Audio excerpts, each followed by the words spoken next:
Salutations to all innovators. It's so good to be here today. I was a little bit sort of unsure when I first heard this event announced. It was like, if we have to cancel again, sort of in-person event, and how is it going to be, and how is everybody's going to be to come out in person after such a long time in pandemics. It's so nice to be here today. Such wonderful, young, fresh, live atmosphere. So being here, it's a gift in itself.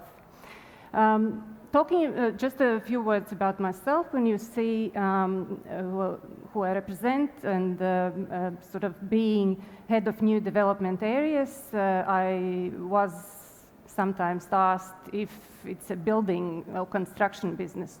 No, for us as telecommunications is our core business.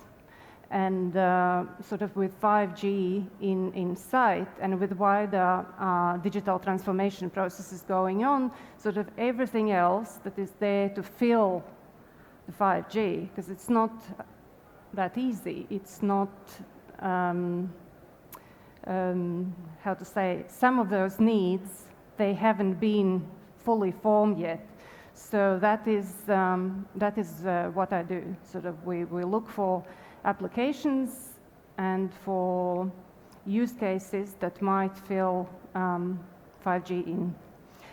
But I'll start with the country. Is this a special slide? Yes, it is. Why does it matter? It matters a lot. It's been proven time and time again that availability and high-speed internet is vital for startup ecosystem. You could have a look yourself at those there's data about OECD and data about European Union. So within OECD, we hold a proud third place. In terms of how much mobile data on average is used. There's one more, with this survey, there's one more parameter at which we come very well among 38 countries. We're the 6th, which is number of broadband subscriptions per 100 inhabitants. So that's important. And the other one, it's not straight away our business, fiber optics, but in terms of fiber coverage, we're proud leaders within European Union, and our and it's sort of fiber to the premises, which is even more special. Not just fiber being part of the solution, and maybe there's some mix of technologies, but fiber to the premises. At 88%, we are sort of double about, as it is in European Union, the average is 44%.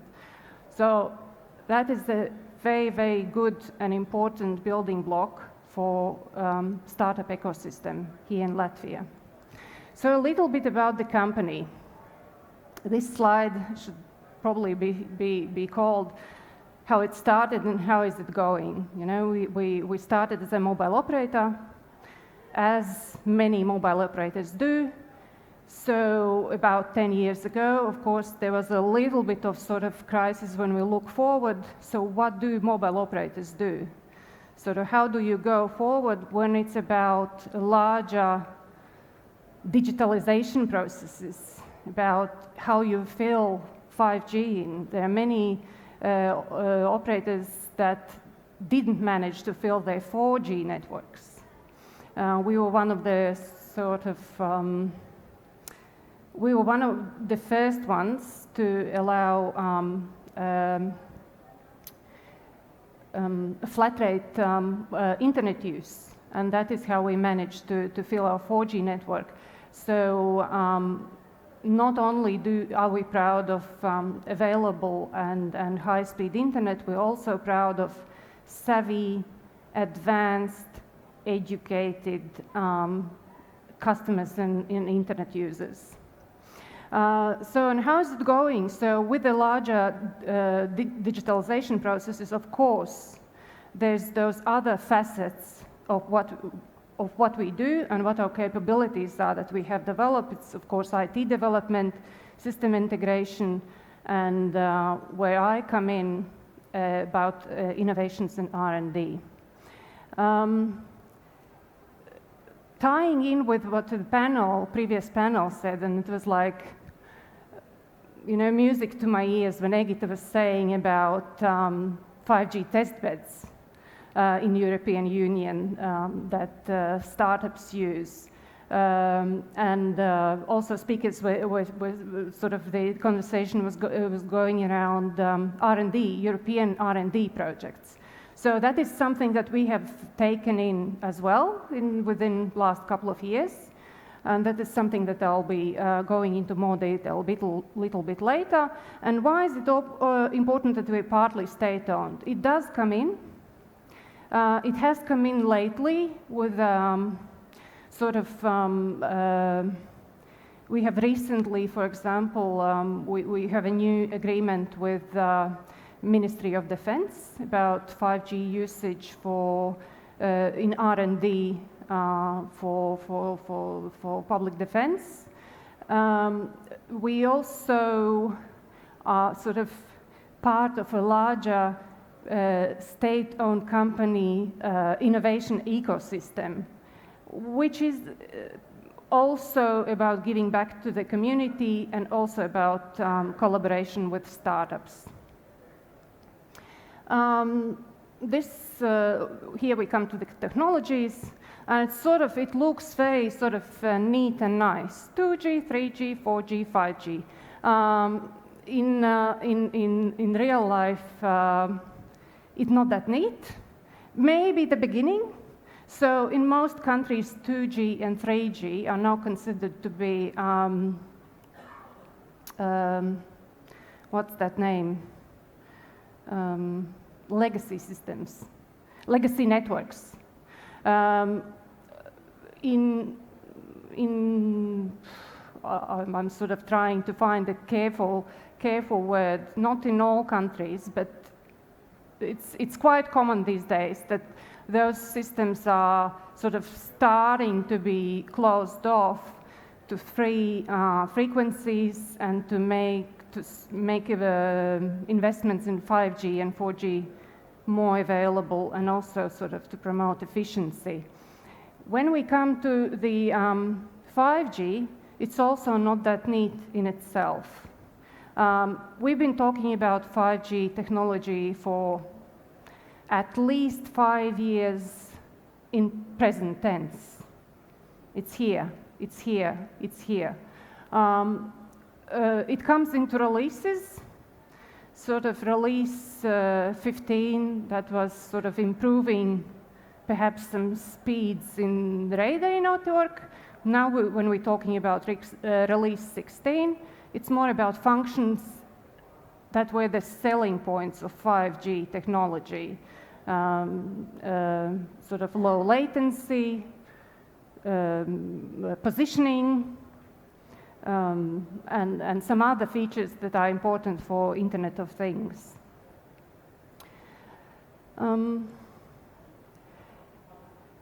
What we do in LMT Innovations, we have sort of divided in our innovation verticals. I'll be starting from the other way around, sort of health. It's one of those verticals that are oftentimes mentioned as industry that has not yet experienced digital sort of disruption as much as we were expecting to, sort of promising, there's potential. It's a sort of wide concept starting from mobile health to telemedicine to perhaps some wearables or just digitalization of healthcare system. In our experience, it's a difficult, conservative field to go into, but we still keep that in mind, and we know that it is You know, there was a well-published case about surgery over 5G. Sort of, we have to keep that in mind, that there are places where those things are possible, and as innovators and technology people, we follow. Defense and public safety, critical these days. As I was mentioning, sort of we see that also emergency situation awareness goes towards sort of network-centric solutions, and mobile network holds a critical role in it. I don't want to sort of to make this about war, not today, but we see in situation in Ukraine as well how important the role of mobile network is. Then it's mobility and digital roads. So that's an obvious one.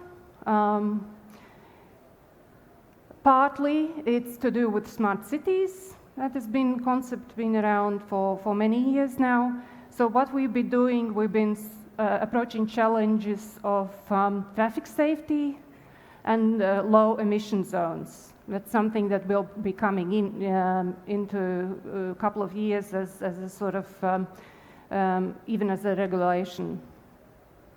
IoT and smart city, that's a sort of no-brainer. You know, we could not do everything else, but IoT is something that the mobile operators should be doing.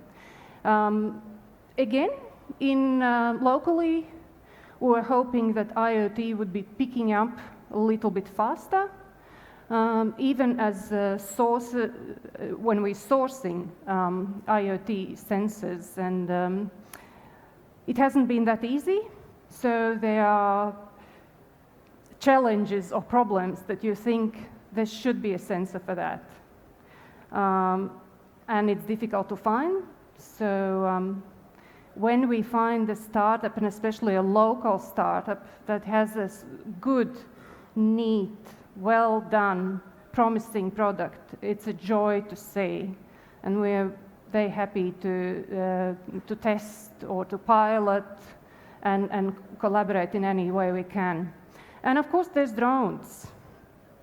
Drones within a mobile network, again, there will be regulation. It's still in process in European Union as everywhere else. The standard is not set yet, so we'll see which way it goes, but mobile network and remote ID of drones and mobile network is a very feasible solution. So tying in with the panel, it has been a new experience for such a business-oriented organization as LMT to start participating in R&D projects. And I recall that a couple of years ago, when I was signing an application, I was saying basically, what are we doing? We're not really sure what we're committing to now. We're not really sure what the challenges, what the tasks will be. However, we haven't looked back. It's a unique platform for innovation, and I have to say, even though you start with sort of that skeptic attitude towards, you know, all the administrative start, how it goes, you know, all the applications and agreements and plans. However, the creative, innovative process and outcomes that people from different countries are capable of sort of creating, that synergy that is there, in my experience, I haven't anywhere else seen something like that. So on our plate at the moment are 6 projects. They all deal with some sort of technology application that is not really sure know how to do it, or it's not regulated yet, or it's about some sort of, for example, in Sparta, we were dealing with cybersecurity issues or potential risks within 5G network, for example, in e-election situations.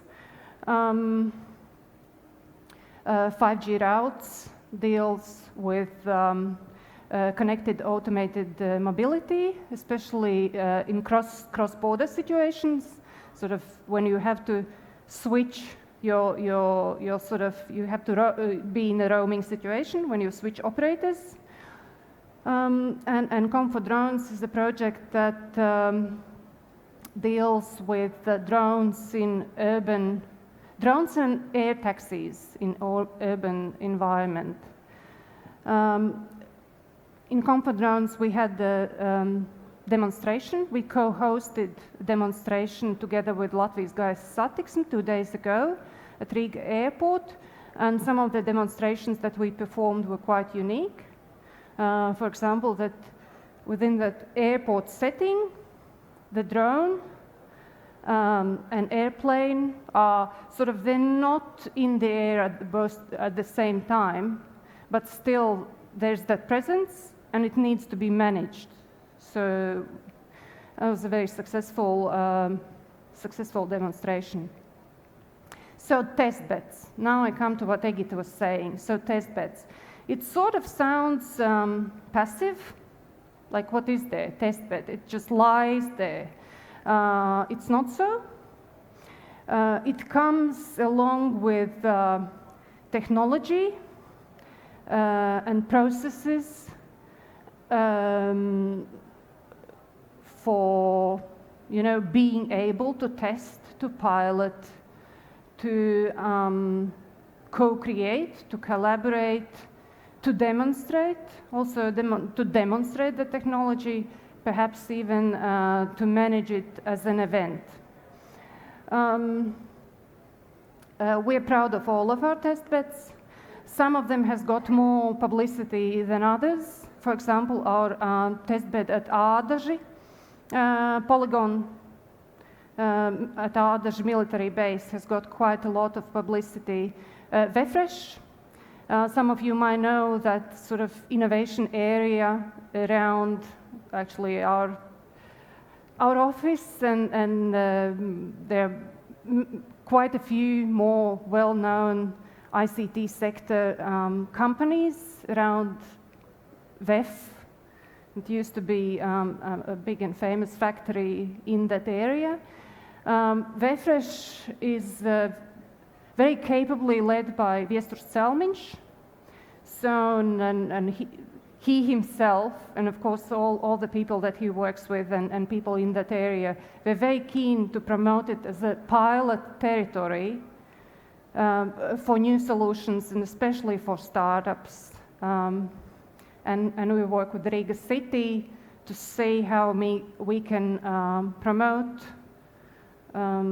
make it more visible, more sort of attractive for startups. We've got 5G EMC, that's Electromagnetic Compliance Lab at Mikrotik. We've got Biķernieki 5G mobility testbed that is sort of cross-border simulation testbed. Yes, laboratory and testbed at RTU, and drone testbed in Baloži. Just a few words about some of our use cases. So as I was saying, at Biķernieki and our project 5G routes that deals with connected automated mobility, that is area that is not regulated and not technologically developed fully yet. In a couple of weeks, in mid-May, you might, if you follow the news, you might see there will be quite a big event again. We'll be doing a demonstration at Biķernieki within this project 5G routes. So yes, that's an innovative solution technologically, but also in terms of processes and of collaboration with partners from different countries. Again, just to sort of repeat about drones, the use case that we demonstrated 2 days ago at Riga Airport, we actually demonstrated 6 scenarios that dealt with, not all 6 of them, but 4 of them dealt with drones in mobile network and how you can manage them, and compared several UTM systems with a sort of that vision or concept in mind, how perhaps in 5 or 10 years our airspace might look in an urban environment. It's called U-Space. You might have heard it or might look it up. And again, with drones, as it was with IoT, we assumed, and all the surveys and forecasts were saying that drones in B2B sector will be picking up much, much faster. The pickup has been slow all around Europe, but especially in our area. So yes, we'll see how it goes. And these days, with disrupted supply chains, global supply chains, it's even more difficult. So we'll be keeping an eye out, but still be working on technologies. An IoT use case.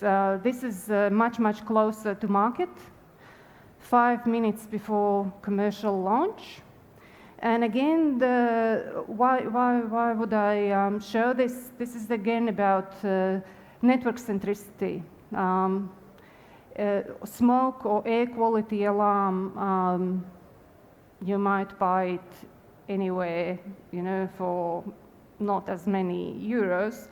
However, our sort of approach has been to use a mobile network, to use an app, and also to work with processes with third parties, who gets the notification, what is done, and we'll see how it goes. But you're all welcome when it is launched. And again, military industry, we're sort of exceptionally positioned for testing and collaboration with technologies. And these days, as you know, then that borderline between sort of military technologies and commercial technologies, it's not as strict these days. So everything in IoT, drone technologies, these days are sort of viewed also from public safety and defense perspective as you need to know the technologies, you need to know their possible uses, applications, and you also need to sort of think forward about what you could use and what your enemy could use. So yes, and recently we had, again, a larger demonstration within a project called IMAX. And again, I just had to say, you know, network centricity. Yeah? So that was about collaboration between sort of well-known military industry partners and startups and us as network people. I have to mention Natrix. That was a project done by SRC Brassa, and I believe it was financed by a Ministry of Defense innovation grant, and it's very good to see what they have done and how they have what they have developed, and wish them all success. And with that in mind, I have to say that with sort of all the digitalization and all the monies coming in, I believe that startups are in a good position. There will be a lot of grants to apply for. So, and as a call to action, I have to say, we're there for you. So, although there might not be, a straight recipe, you come here, we'll do that. But we are open when startups do approach us. Please remember that we've got a supreme 4G and 5G infrastructure. We've got processes. We are interested. We want to support you. We want to do business with you. So, good luck. Right on time.